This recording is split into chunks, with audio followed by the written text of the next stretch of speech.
என்ன செய்யாது, விரிஞ்சி வராது, நேர அப்படியே போகும். ஒரு பாயிண்ட் மாதிரி போய் அதே மாதிரி என்ன செய்யும், அதுல படும். அல்லாஹ் என்ன செய்யறான், இந்த மாதிரி படாம லேசருக்கு இது ஒரு முன்மாதிரி. லேசரே அல்லாஹ் காட்டுறான் பாருங்க. மூசா நபியும் இருக்கிறாரு, மலையும் இருக்குது. அவனுடைய வெளிச்சத்தை பாய்ச்சினா ரெண்டு பேரும் மலை தானே படணும். மூசா நபியும் இருக்கிறாரு, மலையும் இருக்குது, பக்கத்து பக்கத்துல ரெண்டும் இருக்குது. ரெண்டு பேருக்கும் அவனுடைய ஒளியை காட்டினா ரெண்டுலையும் தானே படணும். அது பாக்குற மாதிரி இவர் தானே பாப்பாரு. அதுக்கு ஏற்பட்ட விலை இவருக்கு தானே ஏற்படும்.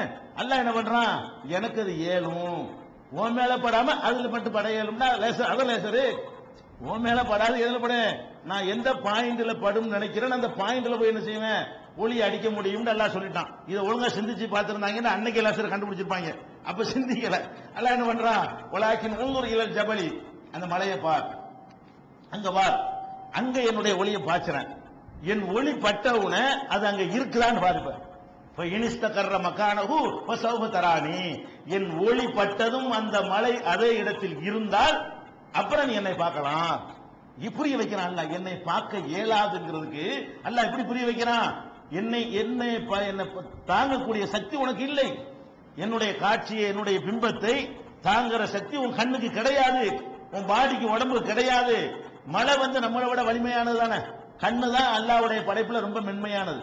அல்லாஹ் நம்மள்ட்ட இருக்கிற பொருள்கள்லயே ரொம்ப மென்மையானது எது, கண்ணு தான். அல்ல அவ்வளவு லென்ஸ் மாதிரி தான் அல்லாஹ் வச்சிருக்கிறான். அதுக்கு தான் கவர் வச்சு, முடி வச்சு, இமையெல்லாம் வச்சிருக்க. அது டக்கு டக்குன்னு மூடுது, எவ்வளவு ஃபாஸ்டா மூடுது. இது மட்டும் இல்லாம மூக்கு மாதிரி வச்சிருந்தா எல்லா பேரும் குருடனா போயிருப்போம். கண்ணுக்கு இந்த மாதிரி எல்லாம் கவர் பண்ணி இமை போடாம சும்மா வச்சிருந்தான்னு வைங்க, அம்புட்டு பையன் குருடாயிருப்போம். ஏன், எவ்வளவு தூசிகள் வருது, எவ்வளவு பொருள்கள் வருது, வந்து சதக்குன்னு குத்திருச்சுன்னா முடிஞ்சு போச்சு. டெய்லி குத்திக்கிட்டே இருக்கும் கண்ணுல. அது என்ன பண்ணுது, நம்மள அறியாமலேயே லட்சம் தரம் மூடி மூடி மூடி பிறகுது. ஏதாவது ஒண்ணு தூசி வந்தா டக்குன்னு முடிக்கிறது. ஒன்னும் படக்கூட வேண்டியில்ல, சும்மா வாங்கினா முடியறான். பயங்காட்டுறதுக்காக அப்படி கையை கிட்ட கொண்டு போனா கூட என்ன செய்யறான், அவனை அறியாம மூடுறானே இல்லையா. அப்ப கண்ணுக்கு இவ்வளவு பாதுகாப்பு எதுக்குன்னு கேட்டா, அதனுடைய தாங்கும் சக்தி ரொம்ப கம்மி. கண்ணுடைய தாங்கும், கைக்கு இருக்கு எவ்வளவு சக்தி இருக்குதோ அவ்வளவு சக்தி கண்ணுக்கு இருக்குமா. இப்படி இந்த நெருப்புல கொண்டே கை வைப்பீல, கண்ணை கொண்டு போய் பார்ப்போம், வைக்க முடியுமா, முடியாது. அது மாதிரி எல்லாம் படைச்சிருக்கிறான். அப்ப அல்லாஹ் என்ன சொல்றான், லம்மா தஜல்லா ரப்புஹு லில் ஜபல், இறைவன் அந்த மலைக்கு காட்சி தந்த பொழுது, இவருக்கு காட்சி தராம, இவருக்கு தென்படாம மலைக்கு தென்பட்ட பொழுது, ஜஅலஹு தக்கா, அதை தூள் தூளாக ஆக்கினான். வஹர்ர மூசா சைகா, அது தூளாவுறத பார்த்துட்டு இவர் மயங்கி விழுந்துட்டார். அல்லாஹ் பார்த்துட்டு விழுவல, அது தூளாவுறத பார்த்து ரொம்ப இவ்வளவு பவரா, இதையா நம்ம கேட்டோம், மலைக்கு தாங்க முடியாத அளவுக்கு ஒரு ஜோதியா அப்படின்னு சொல்லி ஹர்ர மூசா சைகா, மூசா மூர்ச்சையாகி விழுந்தார்.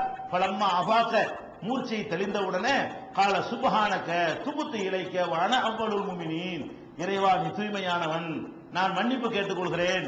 இந்த மூமின்கள் நான் முதல்ல உன்னை நம்புறேன், பார்க்காமலே நம்புறேன், பார்க்க இயலாதுங்கிறதுனால எங்களுக்கு கருணை செஞ்சிருக்கிற அப்படின்னு சொல்லி மூசா நபி அவர்கள் அந்த தன்னுடைய பலவீனத்தை ஒத்துக்கொண்டார்கள் என்பதை 7வது சூறாவுல 143வது வசனத்தில் அல்லாஹ் சொல்லி காட்டுகிறான்.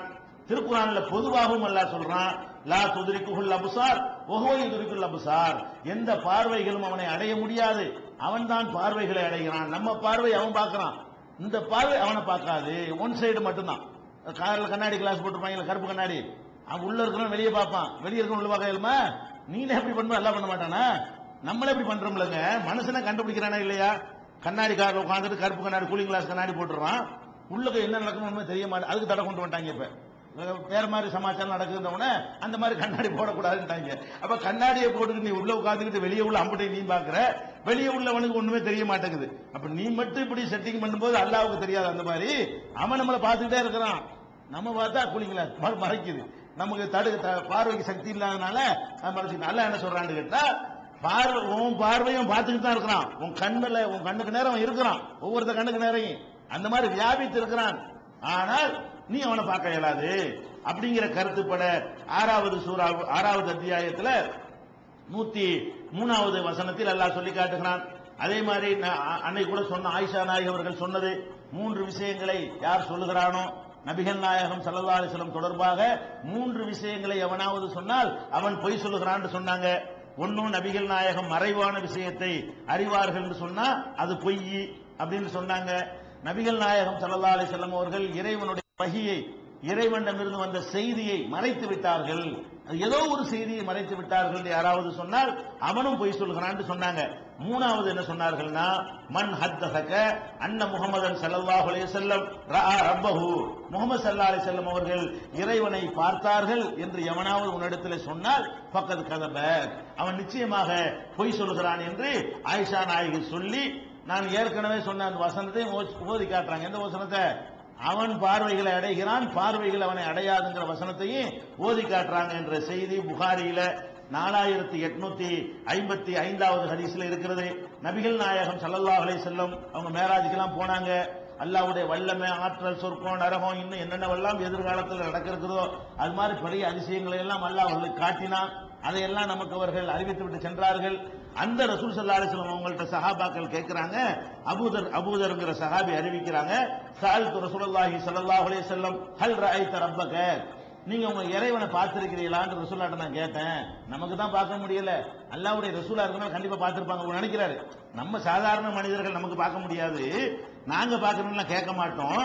ஆனா நீங்க அல்லாஹ்வுடைய தூதரா இருக்கனால பார்த்திருப்பீங்கல்ல அப்படின்னு சொல்லி அவர் கேட்கிறாரு. ஹல் ரஅய்த ரப்பக, உங்கள் இறைவனை நீங்கள் பார்த்தது உண்டா? அப்ப ரசூல் ஸல்லல்லாஹு அலைஹி சொல்றாங்க, கால நூருன் அன்னா உராஹு, அவனும் பேரொளியானவன், நான் எப்படி அவனை பார்க்கிறது?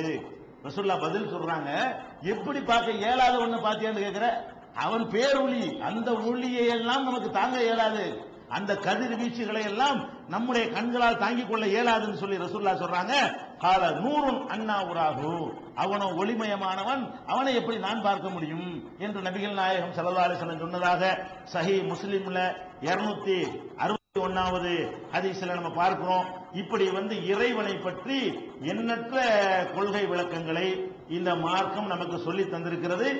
ஆக இப்ப இதெல்லாம் ஒரு அளவுக்கு உங்களுக்கு சொல்லி இருக்கிறோம், ஒரு அளவுக்கு இஸ்லாம் தனித்து விளங்குகிறது என்பதை உங்களுக்கு சொல்லி இருக்கிறோம். இன்னும் சொல்ல போனால் தனித்து விளங்குகிறது என்பது நமக்கு தெரிந்த அளவுக்கு சுருக்கி சொல்லி இருக்கிறோம். பொருளாதாரத்தில் இஸ்லாம் தனித்து விளங்குகிறது, அது விரிவாக நம்ம உள்ள போகவே இல்லை. அதனுடைய சட்டத்திட்டங்களை உள்ள போனோம்னு சொன்னா அது என்ன மாதிரி எல்லாம் இந்த உலகத்துக்கே கற்றுக் கொடுக்கிற அளவுக்கு இருக்குன்னு ஆச்சரியப்படுவோம்.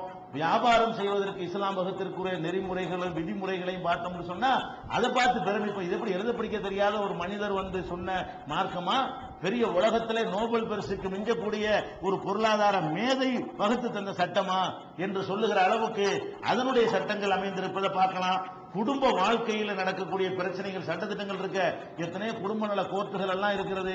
அவர்களுக்கெல்லாம் தோணாத விஷயங்கள் எல்லாம் இஸ்லாம் சர்வசாதாரணமாக கணவன் மனைவிக்கு மத்தியில் ஏற்படுற பிரச்சனை, அவங்களுக்கு மத்தியில் உள்ள விஷயங்கள், அதுகளை எல்லாம் தெல்ல தெளிவான முறையில் சொல்றது.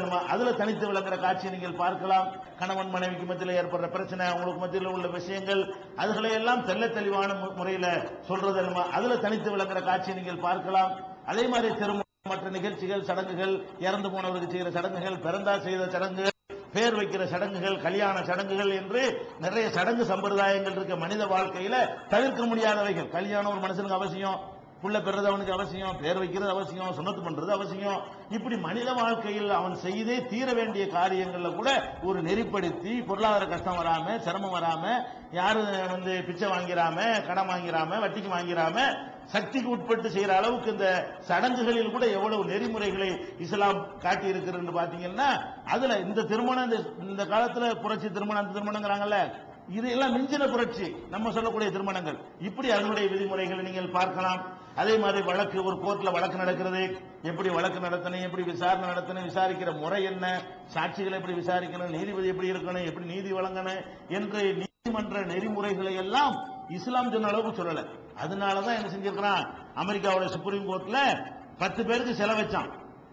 10 பேருக்கு யார்? எந்த 10 பேருக்கு? அமெரிக்காவோட சுப்ரீம் கோர்ட்ல 10 பேருக்கு வைக்கிறான். அந்த 10 பேர் யாரு? உலகத்துக்கு சிறந்த சட்ட திட்டங்களை தந்தவர்கள், குற்றவியல் சட்டம், சிவில் சட்டங்களை எல்லாம் சிறந்த முறையில் தந்தவர்கள் 10 பேரை தேர்ந்தெடுத்து அதில் ஒருவர் முகமது என்று சொல்லி என்ன செய்யறான், அவன் நம்ம சிலை எடுத்து போராடின ஒரு விஷயம், அவன் சிலை வச்சானா இல்லையா? அப்ப அமெரிக்காக்காரன் கூட தவிர்க்க முடியாத அளவுக்கு அவர் வகுத்த சட்டம் பிரமிப்பை ஏற்படுது. இப்படி உள்ள அழகா நீதிமன்ற விஷயங்களை எல்லாம் இவ்வளவு அழகா எழுத படிக்க தெரியாத ஒரு ஆள் 1400 வருஷத்துக்கு முன்னாடி இந்த போடு போட்டிருக்கிறாருன்னு என்ன செய்யறான், அவன் ஆச்சரியப்படுற அளவுக்கு இந்த வழக்கு விசாரணைகளை பற்றி இருக்கிறது. கிரிமினல் சட்டங்கள் எப்படி இஸ்லாத்துல தனித்து சிறப்பா விளங்குதுன்னு பார்த்தோம். சிவில் சட்டங்கள் இருக்கு பாருங்க, கொடுக்கல் வாங்கல், போக்குவரத்து, இந்த மாதிரி விஷயங்கள், அதை எடுத்து பார்த்தா கூட உலகத்தில் எந்த சிவில் சட்டத்துக்கும் மேம்பட்டதாக நபிகள் நாயகம் ஸல்லல்லாஹு அலைஹி வஸல்லம் அவர்கள் கொண்டு வந்த சிவில் சட்டம் தனித்து விளங்குகிறது நீங்கள் பார்க்கலாம்.